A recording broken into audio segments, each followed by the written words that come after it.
This March, we mark the first Women's History Month since a woman, of color, I might add, was sworn into the second highest elected office in the nation. We don't have to look far to see women making history, even at UNLV. 2 female geoscience professors from UNLV on the Mars 2020 science team. Yes. There are incredible contributions by women throughout human history. But Women's History Month isn't just about history. It serves a much bigger purpose, to increase awareness and bring to the forefront those who are overlooked. I believe celebrating Women's History Month, LGBT History Month, Black History Month, and Latinx History Month, among others, help us to be aware of our deficits. It reminds us elevate all of society to the same field of play so we can achieve true equity. It calls on our shared humanity to honor each other's contributions every day and to strengthen everyone's place in the fabric of American society. When I think about the women in my life, I am in awe of all they have meant to me and have contributed to the world around them. My mother was a role model in my life. She chose to serve others as a nurse.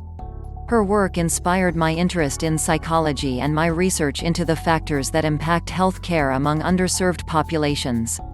As a father of 3 daughters, I know what it means to be a girl dad. I wanted all of my children, including my son, to have every opportunity to thrive and succeed. In my mind, it didn't matter what their gender was, especially when there were chores to do, when grades came in, or when they wanted to participate in activities like student government. But the reality is that I couldn't guarantee fairness and opportunity in their school or work life. I could advocate for them and teach them to advocate for themselves.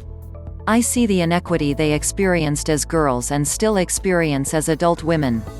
By recognizing women's significant contributions now in our schools, workplaces, and in society as a whole, we all can make the need for Women's History Month, history. This is where men come in. We help to change this by using our voices for the girls and women in our lives. When they can't speak, or can't be heard, we help them be heard.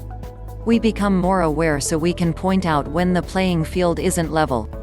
We identify our personal bias, the bias in the systems that disadvantage them, and we work to fix the systems for everyone. As a university, we can do this work by identifying and eliminating unconscious bias in hiring, promotion, and retention practices. Those of us who must advocate for women, and people of color, to be at the table and have their voices heard because the power differential is rarely in their favor. We must establish and hold ourselves to a higher standard and embrace the accompanying difficult conversations that are required for us advance as an equitable and inclusive university.